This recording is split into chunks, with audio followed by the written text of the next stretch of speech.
No cabe duda que la tecnología nos permite respirar, es una gran herramienta, pero a veces no le damos el uso correcto, sobre todo cuando se es menor de edad y no se tiene el criterio adecuado para hacer uso de ella.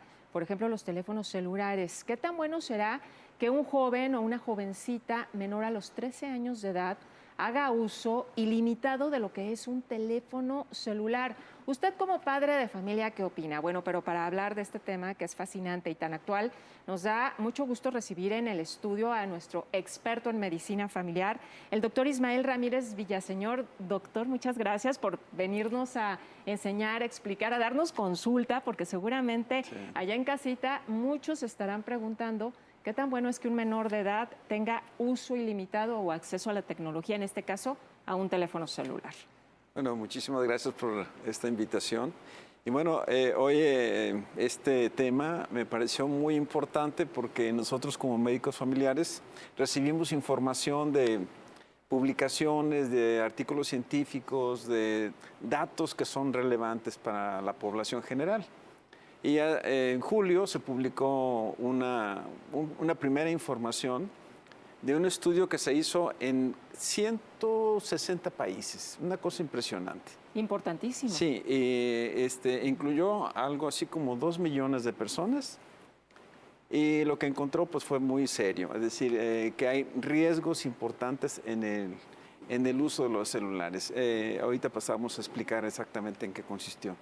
Por favor, doctor, platíquenos qué riesgos son, porque sabemos que a veces no hay muchas cosas nuevas bajo el sol, pero fenómenos como el bullying, que se trasladen al ciberespacio, que ya los niños o los jóvenes no tengan escapatoria y tengan que lidiar con este tipo de situaciones las 24 horas del día, porque así es como vivimos con la tecnología, o a lo mejor que puedan estar a la merced de depredadores las 24 horas del día. Son situaciones muy graves y que sin duda, pues el uso erróneo de estas herramientas que son tan valiosas, pues pueden llevar a ello. Sí, bien, voy a hablar de los resultados. Sí, por favor. Y quiero, bueno, aclarar muy precisamente que un estudio global no explica lo que le vaya a pasar a una persona en particular, porque hay muchas cosas, ¿no? Pero el estudio encontró que las personas nacidas del año 97 del siglo pasado hasta el 2012, cuando ya tienen una edad adulta, son entrevistados el año pasado y cumplen con una serie de exámenes, digamos, en línea, un instrumento que explora tu función social, tu estado de ánimo, muchas cosas. ¿Qué encontraron? Bueno, que aquellos que habían recibido un teléfono celular antes de los 13 años, de esta generación que llama la generación Z, ¿no? Le dicen la así. generación Z, exactamente. Bueno, pues estas personas, mientras más temprano recibieron un celular, antes de los 13 años, tenían 4 problemas en una proporción mayor que los que no lo recibieron. ¿Cuál? 1, ideas suicidas. Tenían muchas más ideas suicidas. El otro, su autoestima era más baja que los que no lo habían recibido. ¿Qué otra cosa? Tenían dificultades para controlar sus emociones. No tenían buen control emocional. Y el último, estas personas tenían cierta desconexión con la realidad. O sea, los engañaban más fácilmente, porque no entienden bien exactamente qué es la realidad. De por sí pues, es difícil hablar sobre el término, ¿no? Por ejemplo, los niños de 8 años, hasta los 8 años empiezan a saber qué es la muerte. Claro. Nosotros imaginamos que alguien se muere el abuelito, ¿no? El niño de 6 años y piensa igual que nosotros. No tiene una idea de qué es la muerte. Entonces, cuando estamos desapegados de la realidad, pues nos cuesta más difícil todas las relaciones sociales. Doctor, qué grave es los resultados que se brindan en estos estudios. Y pues sí, hemos visto que con la tecnología sí se desarrollan estas situaciones, esta depresión, esta falta, digamos, de sintonía con nuestra realidad, porque son tantas cosas las que se ven a través de las redes sociales que además no son reales, son expectativas falsas las que muchas veces se difunden y que nosotros, incluso siendo adultos, podemos llegar a creerlas. Sí, los investigadores dicen, bueno, ¿por qué pasó esto? Porque el estudio solamente te dice, bueno, quién recibió el celular y cómo está el día de hoy frente al estudio, a la exploración de sus actividades sociales y demás. Pero bueno, ¿por qué?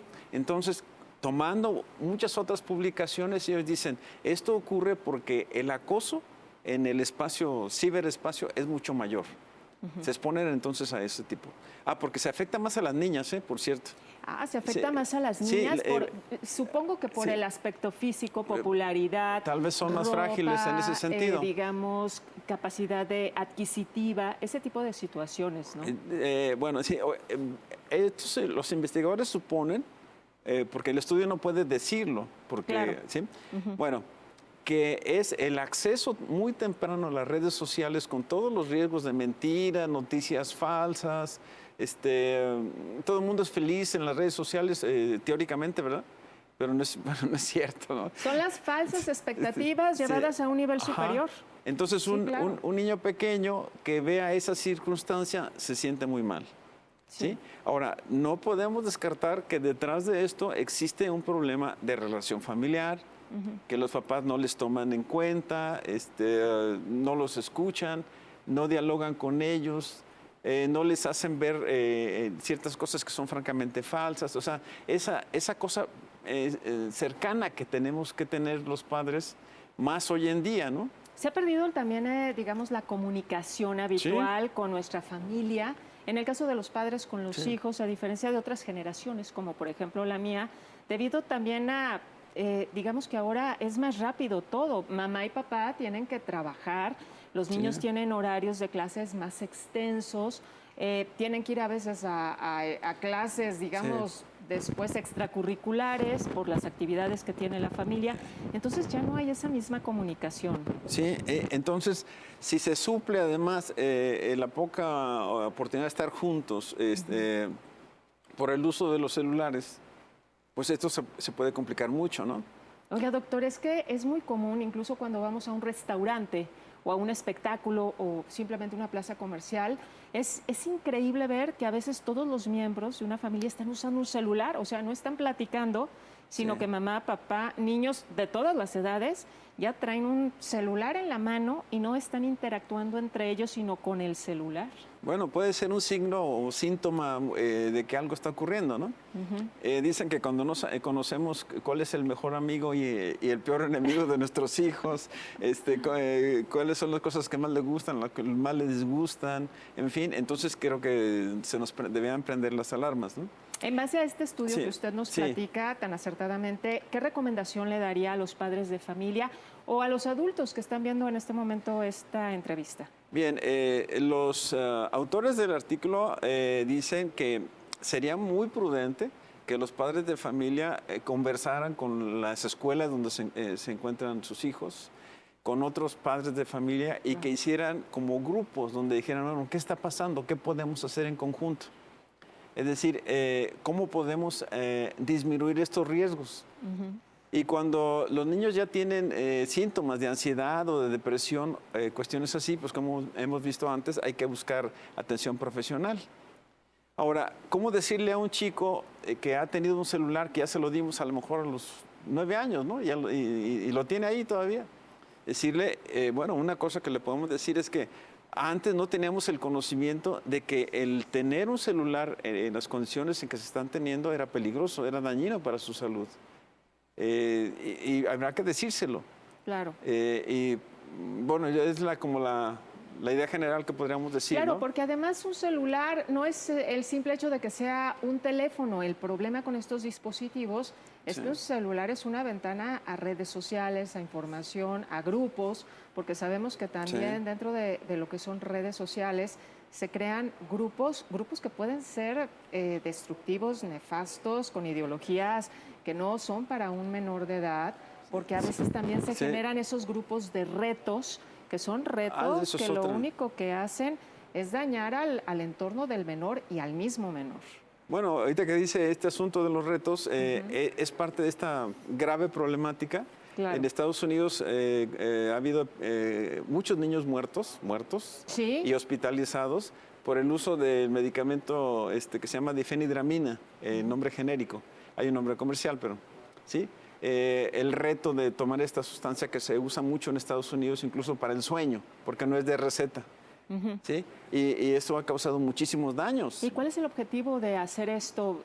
Ver cómo se ponen. Bueno, es que el problema con los niños es precisamente eso, que necesitan como una cierta validación de los iguales, ¿no? Y entonces, si no tienen el conocimiento de que alguien les está diciendo que tomen más de 10 veces la dosis de un medicamento de venta libre, y con la idea pues, infantil, ¿verdad?, de que esto no causa daño, el chico lo hace, ¿no? Además, si no, en la cultura, ¿no? Si no aceptas un reto es que eres cobarde, etcétera. La idea que hemos tenido toda la vida como seres sociales de pertenecer a un grupo, pero ahora pertenecer a determinados grupos, porque hay muchísimos dentro del ciberespacio, dentro de las redes sociales, es que a veces ese grupo en que captura la atención del menor, pues puede incluso quitarle la vida. Sí, entonces hay que hablar con los muchachos.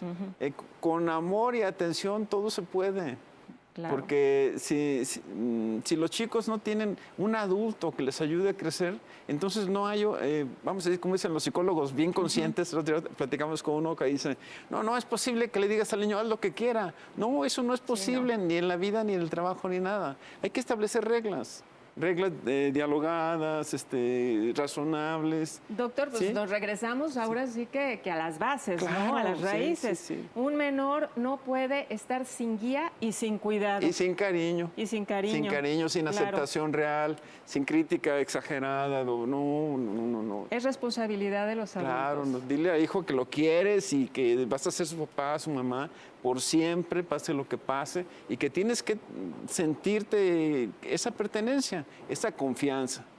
Doctor, muchas gracias por acudir a nuestro estudio y tener esta charla tan interesante, que nos haya explicado estos detalles sobre este estudio. Es muy enriquecedor para todos, incluso para quienes no tienen hijos, pero que tienen contacto con menores de edad.